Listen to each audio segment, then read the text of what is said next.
Hello friends, good evening. मैं Rakesh sir आपको आपके अपने यूट्यूब चैनल पर स्वागत करता हूं। एससीएस से रिलेटेड अभी का लेटेस्ट न्यूज़ ये आ रहा है कि नियुक्ति पर शिक्षा मंत्री ने अपना बयान दिया है। उन्होंने एक न्यूज़ चैनल के एडिटर से बात करते हुए नियुक्ति से रिलेटेड अपना बयान दिया है। और जिस तरह से आप देख रहे होंगे कि बार बार शिक्षा मंत्री बाहर आकर के अपना बयान देते हैं और वह पुराने बयान से हमेशा चेंज रहता है, तो वह अपनी ही कही बात से मुकर गई है सरकार, जैसा कि मैंने थंबनेल में भी दिया है आप लोग को। और जब उस एडिटर ने तीखे सवाल किए तो शिक्षा मंत्री भड़क गए और वह अपने आप को तीखे सवालों से बचते हुए नजर आए। तो इस वीडियो में देखिए कि किस तरह से शिक्षा मंत्री ने अपना नया बयान जारी किया है। और यदि वीडियो आपको अच्छी लगे तो कृपया लाइक, शेयर और सब्सक्राइब करना ना भूलें। तो चलिए देखते हैं कि शिक्षा मंत्री का नया बयान क्या है। पात्रता परीक्षा है, ये कोई नियुक्ति की परीक्षा नहीं है जिस परीक्षा में पास किए बस नियुक्ति हो। विज्ञापन में ये भी है कि मिनिमम क्वालिफाइंग मार्क्स क्या रहे, तो क्वालिफाइंग मार्क्स, जिनको क्वालिफाई करने का मार्क्स आ गया तो हम उनको क्वालिफाइड नहीं डिक्लेयर करें। मेरिट में छात्र पास हुए। ठीक, बिहार एसटीईटी 2019 का पिछले कई दिनों से चल रहा विवाद अब सरकार की नज़र में खत्म हो चुका है। सरकार ने सभी क्वालिफाइड कैंडिडेट्स जिनकी संख्या 80,000 से ज़्यादा है उनके नंबर सार्वजनिक किए हैं और ये कहा है कि आने वाली जो भी बहाली प्रक्रिया होगी उसमें सभी लोग पात्र होंगे। मंत्री जी, आपने 80,000 की लिस्ट जारी कर दी है और ये कहा है कि अब सब एग्ज़ाम में बैठ पाएंगे, लेकिन जो मेरिट में कैंडिडेट्स हैं वो कह रहे हैं कि ये तो विज्ञापन की शर्तों का खुला उल्लंघन है। जब सरकार ने खुद कहा था कि जितनी वैकेंसी है उतने ही लोग पास किए जाएंगे, तो फिर ऐसा क्यों किया गया? नहीं, एक चीज़ ये हमेशा समझ लीजिए कि ये पात्रता परीक्षा है, ये कोई नियुक्ति की परीक्षा नहीं है जिस परीक्षा में पास किए बस नियुक्ति हो गई। ये आपको पात्रता देता है कि, और सबसे बड़ी बात है कि नियुक्ति की प्रक्रिया नियोजन इकाई वार होती है और हर नियोजन इकाई विज्ञापन निकालेगी 7वें चरण में, और उसमें जो सफल योग्य अभ्यर्थी हैं ये लोग उसमें आवेदन करेंगे। और जिस मेधा सूची या मेरिट लिस्ट की बात हो रही है कि वो मेरिट लिस्ट तो वहाँ बनेगा ना। ये तो मंत्री जी बिल्कुल सही है, क्योंकि उसका नाम ही है टीचर्स एलिजिबिलिटी टेस्ट। लेकिन जो आपने विज्ञापन जारी किया उसमें आपने साफ तौर पर यह लिखा हुआ है कि विषयवार एवं कोटिवार पद का विवरण उपलब्ध कराए जाने के बाद कुल पद के बराबर अभ्यर्थियों का विषयवार एवं कोटिवार मेधा सूची तैयार किया जाएगा। ये बिहार सरकार का विज्ञापन है सर। विज्ञापन में ये भी है कि मिनिमम क्वालिफाइंग मार्क्स क्या रहेंगे, तो क्वालिफाइंग मार्क्स, जिनको क्वालिफाई करने का मार्क्स आ गया तो हम उनको क्वालिफाइड नहीं डिक्लेयर करें। मेरिट लिस्ट तो अपनी जगह पर है, लेकिन हमने उसी विज्ञापन में ये भी कहा है कि जिनको इतना प्रतिशत, सामान्य के लिए 50 और रिजर्व के लिए 45% मार्क्स है, ये क्वालिफाइंग मार्क्स होगा। तो जिनको इतना मार्क्स आ गया तो हम उनको क्वालिफाई डिक्लेयर नहीं करें।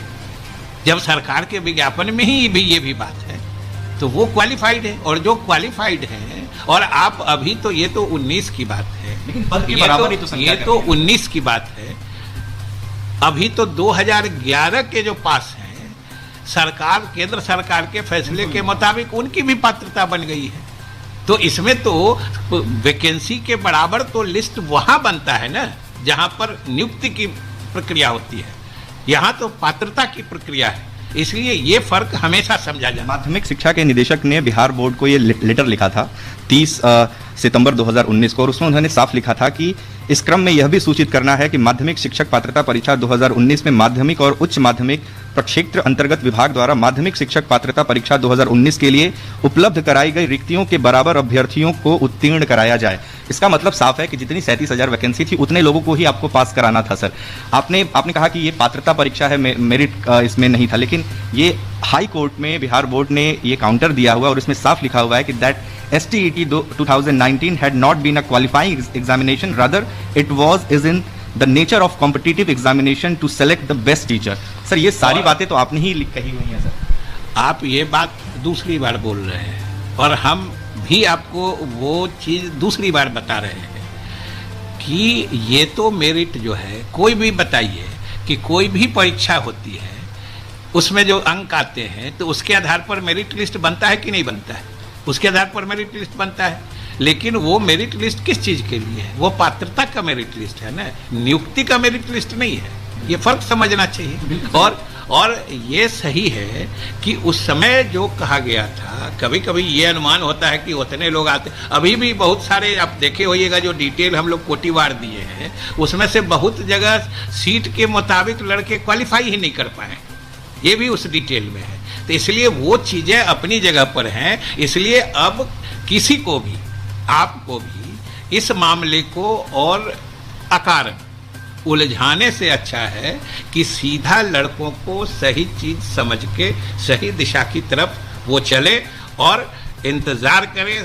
क्वालिफाइड लड़के हैं, मेरिट वाले लड़के हैं, हम सब लोग, वो बिहार के भविष्य हैं, शिक्षा विभाग के भविष्य हैं। हम उनसे यही कहेंगे कि छठे चरण की नियुक्ति समाप्त होने दें। सातवें चरण की नियुक्ति के लिए नियोजन इकाईवार जो हमारे जिला परिषद हैं, जो हमारे नगर निकाय हैं, वो विज्ञापन जारी करेंगे, वो उसमें आवेदन करें।